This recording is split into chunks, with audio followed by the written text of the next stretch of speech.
रिया और आर्यन को लगा जैसे उनके सामने किसी ने आईना रख दिया हो। कत्थई बड़ी बड़ी आंखें, गोरा रंग, लाल गाल, बाहर निकले कान। रिया आर्यन को छूकर चेक करने लगी। पहले तो रिया ने आर्यन की नर्म और नाजुक नाक दबाई, फिर उसके कानों को अपनी उंगलियों से मसला, फिर अपने दोनों हाथों में रिया ने आर्यन के दोनों हाथ लिए। रिया आर्यन की हथेलियां देखने लगी। रिया बेंगलुरु में एक बार वैक्स म्यूजियम गई थी। उसे ऐसा लग रहा था जैसे आर्यन रिया का मोम से बनाया हुआ पुतला था। आर्यन पलकें झपकाए बिना रिया को देखे जा रहा था। आर्यन ने काफ़ी फिल्में देखी थी जिसमें हीरो का कोई हमशक्ल होता है, मगर असल ज़िंदगी में ऐसा कुछ हो सकता है, ये उसकी समझ से परे था। जो हो रहा था वो रिया और आर्यन दोनों की समझ के बाहर था। अचानक पीछे से आवाज़ आई, अब तुम सब देखना नेक्स्ट गेम में मैं तुम्हारी कैसे हालत करता हूँ। मेरे पास एक ऐसी जादुई चाबी आई है जिससे मैं कुछ दिनों में वर्ल्ड चैम्पियनशिप जीत लूँगा। सनी की आवाज़ सुनते ही रिया ने आर्यन का एक हाथ पकड़ा और उसे कॉरिडोर से होते हुए स्टेयरकेस पर ले गई। 24th फ्लोर का स्टेयरकेस अक्सर कोई इस्तेमाल नहीं करता था। रिया नहीं चाहती थी कि कोई उन दोनों को एक साथ देखे, क्योंकि सबसे पहले रिया खुद जानना चाहती थी कि आर्यन कौन है और कैसे हो सकता है कि उन दोनों की शक्ल एक जैसी हो। दोनों बच्चे एक दूसरे का हाथ पकड़े सीढ़ियों पर बैठ गए। कम से कम 5 मिनट तक दोनों बिना कुछ बोले एक दूसरे को देखते रहे। होटल लॉबी में बज रहा म्यूजिक दोनों बच्चों के कानों पर पड़ रहा था, मगर दोनों की आंखों में सिर्फ एक ही सवाल था, ये कैसे हो सकता है। रिया ने चुप्पी तोड़ी और धीरे से आर्यन को पूछा, क्या तुम मेरे क्लोन हो। आर्यन को ये सवाल कुछ समझ नहीं आया। उसने उल्टा रिया से सवाल किया, क्लोन वो क्या होता है। रिया ने आर्यन के पांव पर चपट लगाते हुए कहा, अरे तुम्हें क्लोन का मतलब पता नहीं। साइंटिस्ट एक ह्यूमन की सारी क्वालिटीज़ जब कंप्यूटर में डालकर वैसा ही दूसरा ह्यूमन तैयार करते हैं तो वो दूसरा ह्यूमन पहले ह्यूमन का क्लोन होता है। आर्यन के चेहरे पर साफ दिख रहा था कि वो रिया की बात बिल्कुल समझ नहीं पाया। रिया और आर्यन भले ही एक दूसरे के हमशक्ल थे, लेकिन दोनों की पर्सनैलिटी में बहुत फ़र्क था। रिया अपनी उम्र के बच्चों से काफ़ी ज़्यादा तेज़ थी और आर्यन अपनी उम्र के बच्चों से थोड़ा कम तेज़ था। आर्यन ने अपनी नाक खुजाते हुए रिया से पूछा, तो क्या मैं तुम्हारा क्लोन हूँ। इस बात पर रिया खड़ी हो गई। स्टेयरकेस की रेलिंग पकड़कर पांव पटकते हुए कुछ सोचने लगी। कुछ देर सोचने के बाद रिया ने अपना फैसला आर्यन को सुनाया, नहीं तुम मेरे क्लोन नहीं हो सकते, क्योंकि my quality is that I am very smart and sorry to say but you are not. So तुम मेरे क्लोन नहीं हो सकते, फिर हम एक जैसे क्यों हैं। अभी दोनों बच्चे सोच रहे थे तब स्टेयरकेस पर किसी के आने की आवाज़ आई। रिया ने आर्यन का हाथ पकड़ा और उसे ऊपर टेरेस की ओर ले गई। अनिका हॉस्पिटल से टैक्सी में वापस आ रही थी। उसने मन में सिर्फ एक ही बात चल रही थी, ज्योति बुआ का ऑपरेशन जल्द से जल्द करना होगा। उसके लिए उसे डॉक्टर अमृता बनकर सबके सामने आना ही होगा। उसने अपनी पर्स से डॉक्टर अग्रवाल का कार्ड निकाला और उनके पर्सनल नंबर पर फ़ोन लगाया। जैसे ही डॉक्टर अग्रवाल ने फ़ोन उठाया, अनिका ने उन्हें बताया, हेलो डॉक्टर, मैं अनिका गुलेरिया बोल रही हूँ। ज्योति बुआ के ऑपरेशन के बारे में क्या आपने 2 मिनट बात कर सकती हूँ। सामने से डॉक्टर अग्रवाल ने अपने फ्रेंडली अंदाज से कहा, of course my dear, please go ahead. Anika ने बड़ी कॉन्फिडेंटली डॉक्टर अग्रवाल से कहा, ज्योति बुआ के ऑपरेशन की तैयारियां कीजिए, कल डॉक्टर अमृता उन्हें ऑपरेट करने आ रही हैं। ये बात सुनकर डॉक्टर अग्रवाल थोड़े हैरान हो गए। उन्हें लगा कि शायद बुआ के इलाज के लिए परेशान होकर अनिका और कॉन्फिडेंस में ये बात कर रही है। डॉक्टर अग्रवाल ने अनिका को समझाया, देखो अनिका, मैं तुम्हारे इमोशन समझ सकता हूँ, लेकिन डॉक्टर अमृता सिर्फ इंडिया की ही नहीं बल्कि दुनिया की बेस्ट न्यूरोसर्जन में से एक हैं। उनकी अपॉइंटमेंट मिलना इतना आसान नहीं है। मैं खुद एक डॉक्टर हूँ। मैंने खुद कितनी बार चाहा है कि वो आकर हमारे हॉस्पिटल में कोई सर्जरी परफॉर्म करें ताकि हमारे मेडिकल स्टूडेंट को भी उनसे कुछ सीखने का मौका मिले, मगर इतने सालों में मैं आज तक उन्हें बुला नहीं पाया। डॉक्टर अग्रवाल आगे कुछ कहें इससे पहले अनिका ने उनकी बात काट दी। डॉक्टर प्लीज़ डोंट वरी, मैं उन्हें मेल कर दूंगी। आई एम श्योर वो मान जाएंगी। डॉक्टर अमृता कल आपके हॉस्पिटल आ रही हैं। ज्योति बुआ का ऑपरेशन कल ही होगा। कुछ ही देर में आपको उनकी एक कंफर्मेशन ईमेल भी आ जाएगी। डॉक्टर अग्रवाल ने अनिका के साथ ज़्यादा आर्ग्यू न करते हुए कहा, ठीक है, फिर उनका मेल आते ही मैं सारी तैयारियां शुरू कर दूंगा, डोंट वरी। फ़ोन काटते ही अनिका ने एक कंफर्मेशन मेल टाइप किया और डॉक्टर अमृता वाले अकाउंट से डॉक्टर अग्रवाल को भेज दिया। Hotel paradise. आर्यन और रिया टेरेस के वाटर टैंक के नीचे जाकर छुप गए थे। वहाँ से उन्हें कोई नहीं देख पाता।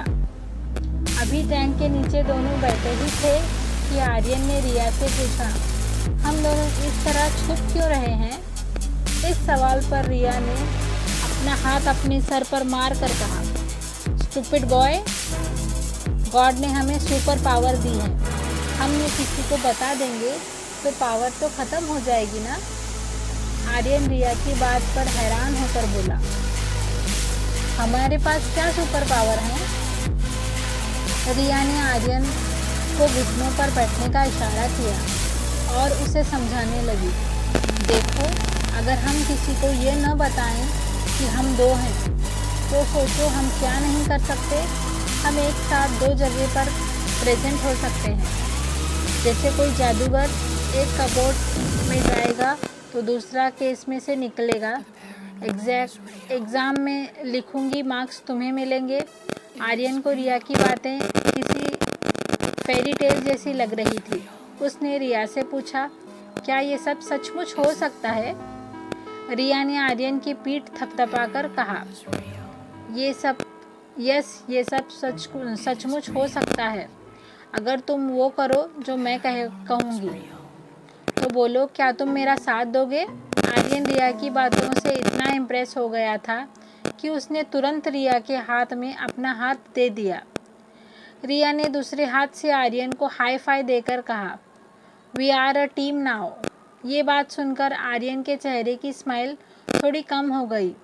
आर्यन ने धीमी आवाज़ में पूछा, कैन वी बी फ्रेंड्स?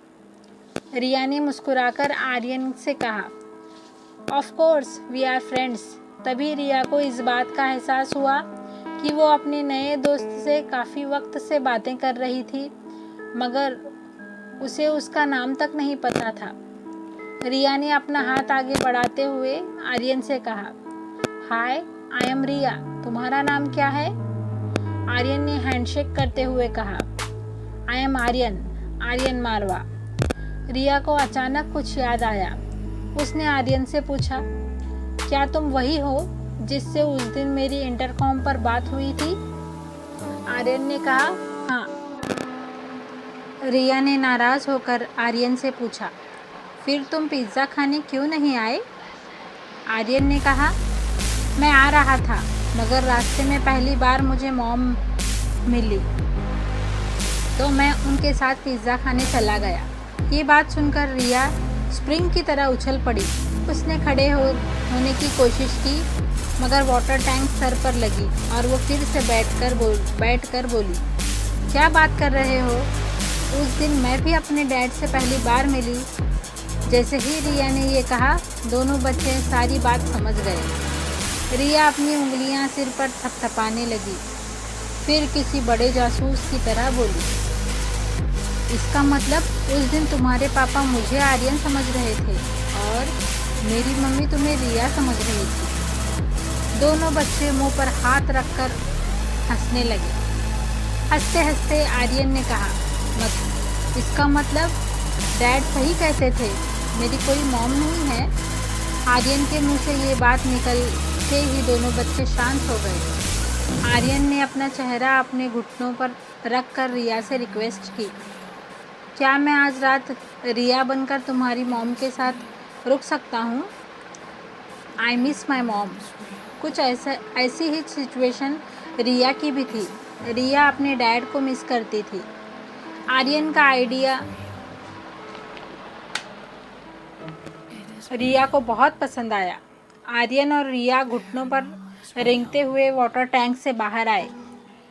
फिर रिया ने चारों ओर देखकर चेक कर लिया, कहीं कोई उन्हें देख नहीं रहा तो। फिर आर्यन के कंधे पर हाथ रखकर सीढ़ियों की ओर जाते हुए बोली, ठीक है, आज रात तुम रिया बनकर मम्मा के साथ रहो और मैं आर्यन बनकर तुम्हारे डैड के साथ रहूँगा।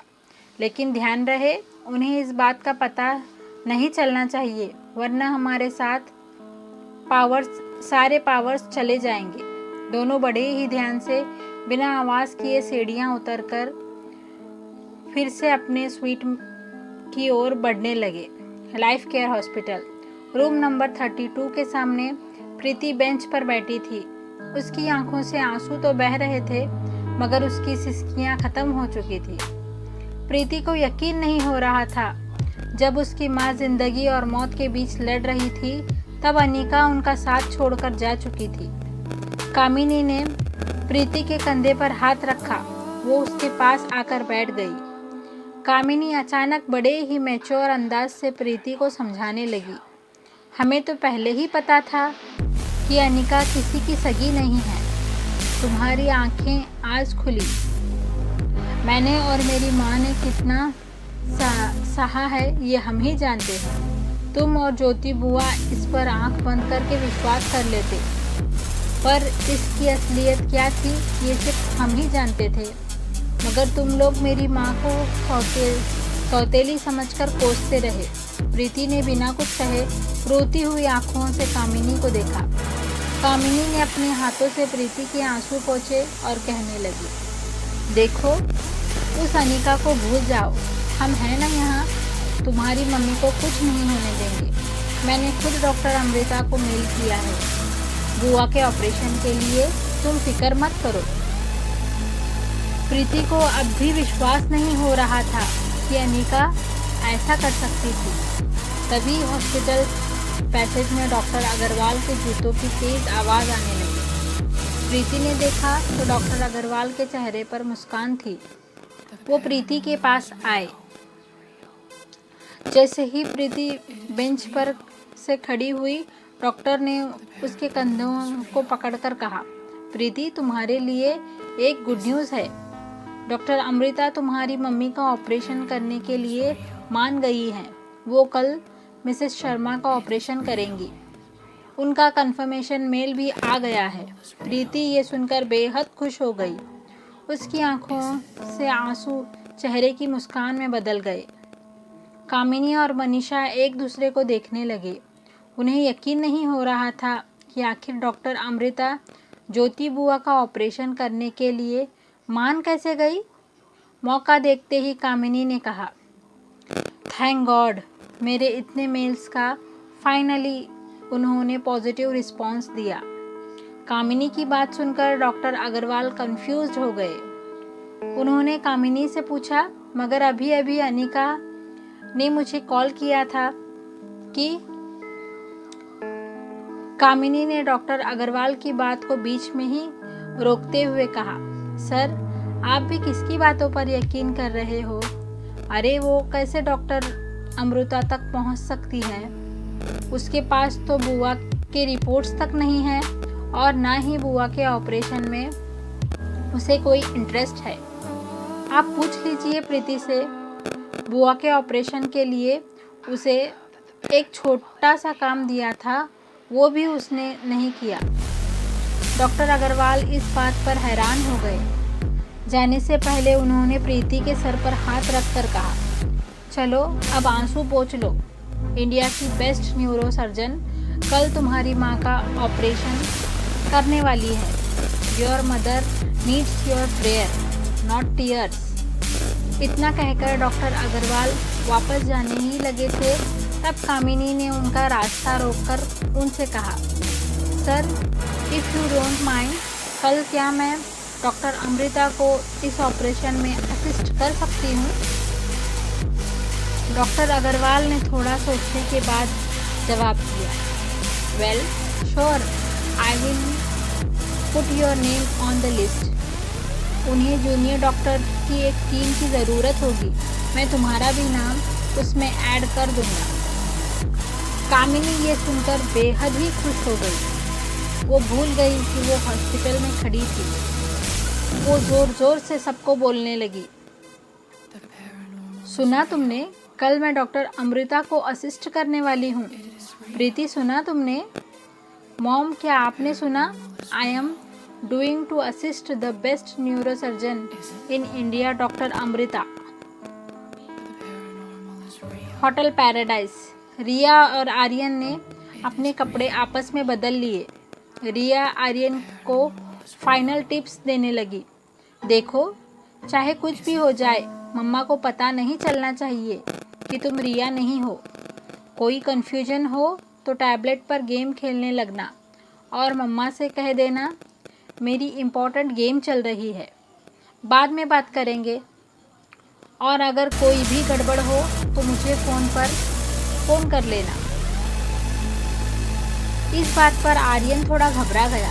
वो रिया से कहता है, मगर मैं तुम्हें फ़ोन कैसे करूँगा, मेरे पास तो फ़ोन नहीं है। रिया आर्यन की ये बात सुनकर चौंक गई और बोली, ओफो, इतने बड़े हो गए हो फिर भी तुम्हारे पास फ़ोन नहीं है।